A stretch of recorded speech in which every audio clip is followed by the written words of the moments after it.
Selamat siang. Apa kabar semuanya? Sebelumnya saya harus buru-buru sampaikan bahwa apa yang akan saya sampaikan nanti tidak ada yang kemudian menjadi kebenaran mutlak, yang final kebenarannya. Karena hanya Tuhan pemilik kebenaran mutlak. Dialah pemilik kebenaran yang hakiki. Konsep yang saya sampaikan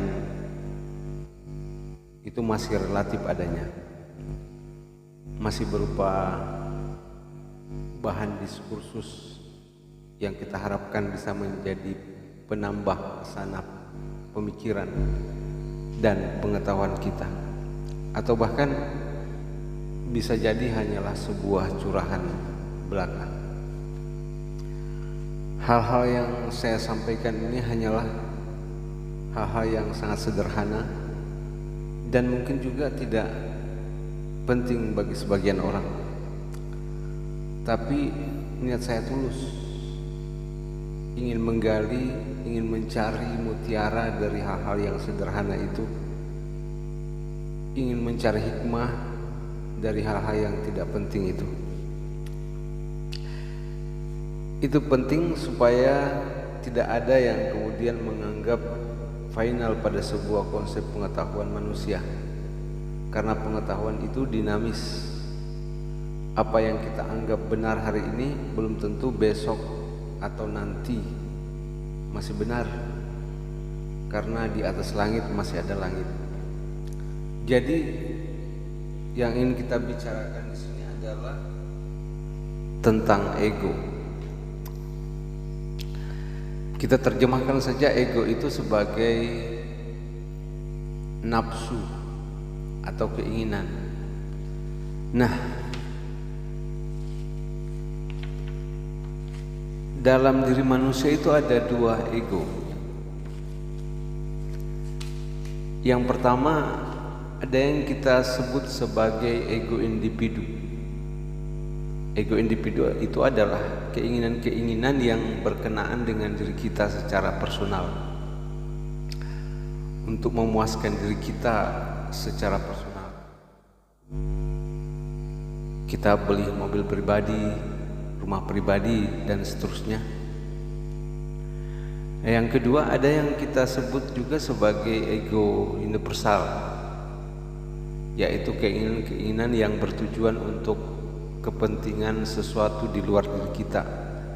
Misalnya keinginan untuk membantu orang lain, membangun sekolah, dan seterusnya. Dua ego ini sebenarnya tidak berlawanan kalau saya. Ini hanya semacam satu ego atau keinginan yang mengalami degradasi,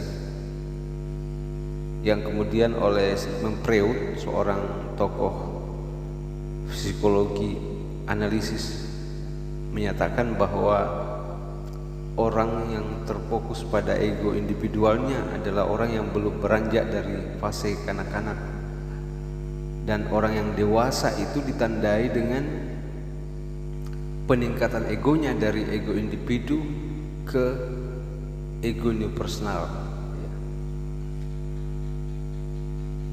Coba lihat saja anak-anak itu kalau masih kecil, dia inginnya itu keinginannya tidak jauh-jauh dari hal-hal yang personal. Ingin makan apa yang ada di depannya dia ambil untuk dimakan, bahkan terkadang mengambil milik temannya untuk dia ambil dan makan. Jadi orang dewasa itu ditandai dengan peningkatan ego dari ego individu ke ego universal. Kalau orang dewasa, dia dianggap orang dewasa ketika dia sudah mulai meninggalkan keinginan-keinginan yang berhubungan dengan pemuasan nafsunya secara personal. Ada juga yang disebut Sigmund Freud itu sebagai penjara psikologis. Jadi kata Freud, dulu di zaman agama-agama samawi, agama-agama penyembah berhala. Mereka itu disebut penyembah berhala karena mereka menciptakan Tuhan dari sesuatu yang materi, kemudian misalnya dari tepung, kemudian dia buat patung, kemudian dia sembah. Jadi dia menyembah berhala karena dia menyembah Tuhan hasil ciptaannya sendiri. Nah, tetapi yang disebut dengan berhala psikologis itu yang kadang terjadi di dunia modern sekarang ini adalah ada orang yang menciptakan di pikirannya itu sebuah konsep tentang Tuhan, kemudian itu yang dia sembah. Jadi sama-sama menciptakan Tuhan, tetapi ada yang menciptakan Tuhan secara materi dan ada yang menciptakan Tuhan di alam pemikirannya. Sama-sama penyembah berhala. Tapi saya tidak ingin membahas ke situ, ya.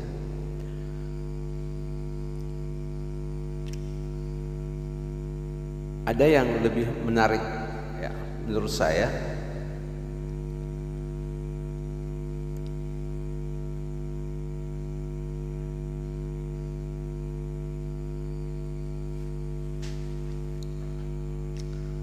Yang saya mau bilang begini, ya.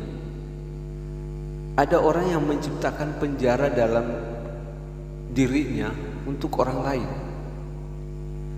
Jadi dia menciptakan sebuah konsep tentang kebaikan dalam pikirannya, tentang kesalahan, tentang kesalehan, tentang kepatuhan, dan lain-lain. Yang lalu ketika orang tidak berperilaku sesuai dengan konsep yang ia bangun, maka orang itu dianggap salah, dianggap kafir dan seterusnya. Itu yang saya anggap salah dan tidak boleh. Karena setiap orang punya konsep tentang kebaikan, tentang kesalehan, tentang kepatuhan dan lain-lain. Biarkanlah orang merdeka dengan pikirannya masing-masing. Itu yang terkadang menimpa kita. Kita membentuk sebuah definisi yang menurut perspektif kita, bahwa orang baik itu begini, orang saleh itu begini. Kemudian orang kita paksa untuk mengikuti, bersikap saleh dalam perspektif kita. Yang ketika orang tidak mengikuti itu, maka mereka kita anggap sebagai orang yang tidak saleh, orang yang tidak baik, orang yang tidak patuh dan seterusnya.